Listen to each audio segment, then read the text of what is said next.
ಎಲ್ಲಿಗೆ ಬಂದಿತ್ತು ನಿನ್ನೆ? ಶ್ರೀಮದ್ ಭಗವದ್ಗೀತಾ ಮಲ್ಲಿಕಾರ್ಜುನ ವಚನಾಮೃತ.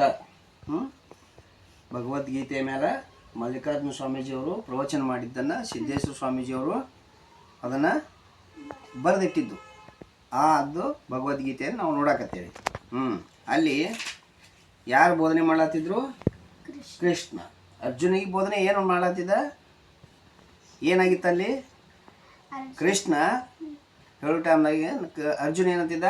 ನಾ ಯುದ್ಧ ಮಾಡಲ್ಲ. ಯಾಕೆ ಮಾಡೋದಿಲ್ಲ? ಅಲ್ಲೆಲ್ಲ ಎದುರಿಗಿರೋರು ಅಣ್ಣ, ತಮ್ಮ, ಗುರುಗಳು, ಬಂಧುಗಳು, ಸ್ನೇಹಿತರು ಹೋದಾರ. ಅವ್ರನ್ನೆಲ್ಲ ಕೊಂದು ನಾ ಯಾವ ರಾಜ್ಯ ಪಡೀಲಿ, ಬೇಡ ಅಂತೇಳಿ ಹೇಳಿದಾಗ ಕೃಷ್ಣ ಏನು ಮಾಡ್ಲಾಕತ್ತಿದ್ದ? ಯಾರು ಸಹೋದರರು, ಯಾರು ಬಂಧುಗಳು, ಏನಿದು ಸೃಷ್ಟಿ ನಿಯಮ ಏನು, ಯಾರನ್ನು ಕೊಲ್ತಾರ, ಏನದ, ಇದರ ರಹಸ್ಯ ಏನದ ಅನ್ನೋದೆಲ್ಲ ವಿವರಣೆ ಕೊಡಕತ್ತಿದ್ದ. ಅದು 2ನೇ ಅಧ್ಯಾಯ ಸಾಂಖ್ಯಯೋಗದಾಗ 21ನೇ ಶ್ಲೋಕಕ್ಕೆ ಬಂದು ನಿಂತಿತ್ತು. ಹೌದಲ್ಲ? 21ನೇ ಶ್ಲೋಕದಾಗ ಏನು ಹೇಳ್ತಾರೆ ನೋಡಿ.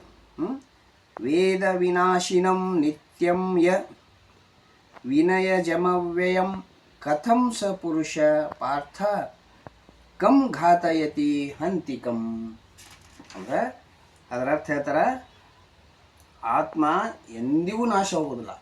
ಈ ಶರೀರಗಳ ನಾಶ ಆಗ್ತಾವೆ, ಕಾಣೋ ಪ್ರಕೃತಿ ಎಲ್ಲ ನಾಶ ಆಗ್ತದೆ, ಆದರೆ ಆತ್ಮ ಅನ್ನೋದು ಎಂದೂ ನಾಶ ಆಗೋದಿಲ್ಲ. ಯಾವಾಗಲೂ ಏಕರೂಪ ಒಂದೇ ಇರ್ತದೆ. ಅವನಿಗೆ ಹುಟ್ಟು ಇಲ್ಲ, ಕ್ಷಯವಿಲ್ಲ, ಅಂದ್ರೆ ಮರಣ ಇಲ್ಲ. ಅವನ ಸುಭಗ ವರ್ಣನೆ ಮಹಾಶಿವಶರಣೆ ಅಕ್ಕಮಾದೇವಿ ಒಂದು ವಚನದಾಗ ಹೇಳ್ತಾರೆ. ಅಂದ್ರೆ ಹುಟ್ಟು ಸಾವು ಇಲ್ಲದ ಆತ್ಮ ಅನ್ನೋದ್ರ ಬಗ್ಗೆ ಅಕ್ಕಮಾದೇವಿ ಒಂದು ವಚನದೊಳಗೆ ಹೇಳ್ತಾರೆ. ಸಾವಿಲ್ಲದ ಕೇಡಿಲ್ಲದ ರೋಹಿಲ್ಲದ ಚಲುವಂಗ ನೊಲಿದೆ ನೋವ. ಅಂದ್ರೆ ಇಂಥವಂಗ ನಾನು ಒಲಿದೆ. ಎಡೆ ಇಲ್ಲದ ಕಡೆ ಇಲ್ಲದ ತೆರಹಿಲ್ಲದ ಚಲುವಂಗ ನೊಲಿದೆ.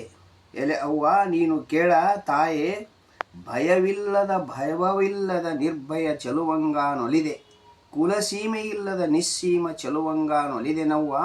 ಇದು ಕಾರಣ ಚನ್ನ ಮಲ್ಲಿಕಾರ್ಜುನ ಗಂಡ ನಂಗೆ, ಈ ಸಾವ ಕೆಡುವ ಗಂಡನನ್ನೊಯ್ದು ಒಲೆಯಲಿಕ್ಕು. ಅಂದ್ರೆ ಶರಣರಿಗೆ, ಭಕ್ತನಿಗೆ ದೇವರು ಶಿವ ಪರಮಾತ್ಮ ಅನ್ನೋದು ಹೆಂಗಿರ್ತಾನ? ಸಾವಿಲ್ಲ, ಕೇಳಿಲ್ಲ, ಚಲುವಂಗಾನ ಒಲಿದೆ. ಅಂದರೆ ಉಪನಿಷತ್ತು ಅಥವಾ ಭಗವದ್ಗೀತೆ ಒಳಗೆ ಏನು ದೇವರ ಬಗ್ಗೆ ವರ್ಣನೆ ಮಾಡ್ಯಾರ, ಶರಣರು ತಮ್ಮ ವಚನದೊಳಗೆ ಅದೇ ವರ್ಣನೆಯನ್ನು ನಮ್ಮ ಶುದ್ಧ ಕನ್ನಡ ಭಾಷೆ ಒಳಗೆ ಮಾಡಿದ್ದಾರೆ. ಅದಕ್ಕೆ ಇಂಥ ಶರೀರ ಇದನ್ನು ಯಾರೋ ಇದನ್ನು ಕೊಲೆ ಮಾಡೋಕ್ಕಾಗಲ್ಲ, ನಾಶ ಮಾಡೋಕ್ಕಾಗೋದಿಲ್ಲ. ಅದಕ್ಕಾಗಿ ನೀ ಯಾರನ್ನ ಕೊಲ್ತಿ, ಏನು ಮಾಡ್ತಿ ಅಂತ ಹೇಳ್ತಾರೆ ಅವರು. ಮುಂದಿನ 22ನೇ ಶ್ಲೋಕದಾಗ ಹೇಳ್ತಾರೆ, ವಾಸಾಸಿ ಜೀರ್ಣಾನಿ ಯಥಾ ವಿಹಾಯ ನವಾನಿ ಗೃಹಾಣಿ ನರೋಪರಾಣಿ ತಥಾ ಶರೀರಾಣಿ ವಿಹಾಯ ಜೀರ್ಣೋನ್ಮನಾನಿ ಸಂಯಾಮಿ ನಯಾಮಿ ದೇಹಿ. ಅಂದ್ರೆ ಏನಂದ್ರೆ ಅರ್ಜುನ ಒಂದು ವ್ಯಾವಹಾರಿಕ ಉದಾಹರಣೆ ಕೊಡ್ತಾರೆ ಅವರು. ಮನುಷ್ಯನು ಹರಿದು ಹೋದ ಹೊಲಸಾದ ಬಟ್ಟೆ ಬಿಸಾಕಿ ಹೊಸ ಬಟ್ಟೆ ಹಾಕೋತಾನೆ. ಮತ್ತೆ ಹೊಸ ಬಟ್ಟೆ ಹಾಕೊಂಡಾಗ ನಾವು ಬೇರೆ ಇರ್ತೇವನು? ಇಲ್ಲ. ಹಳಿ ಬಟ್ಟೆ ಹಾಕೊಂಡಾಗ ನಾವು ಬೇರೆ ಇರ್ತೇವನು? ಇಲ್ಲ.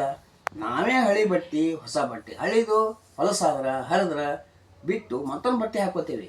ಹಂಗೆ ಈ ಆತ್ಮ ಅನ್ನುವಂಥದ್ದು ಶರೀರ ಜೀರ್ಣ ಆದಾಗ ಈ ಶರೀರವನ್ನು ಬಿಟ್ಟು ಹೊಸ ಶರೀರವನ್ನು ಪಡಿತದ.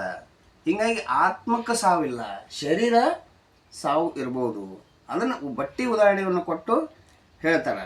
ಹಾಗೆ ಜೀವನು ಮುಪ್ಪಿನಿಂದ ಒಪ್ಪಗೆಟ್ಟ ವರ್ತಮಾನ ದೇಹ ತೊರೆದು ನಯನಾನಂದ ನವ್ಯ ದೇಹವನ್ನು ಧರಿಸ್ತಾನ.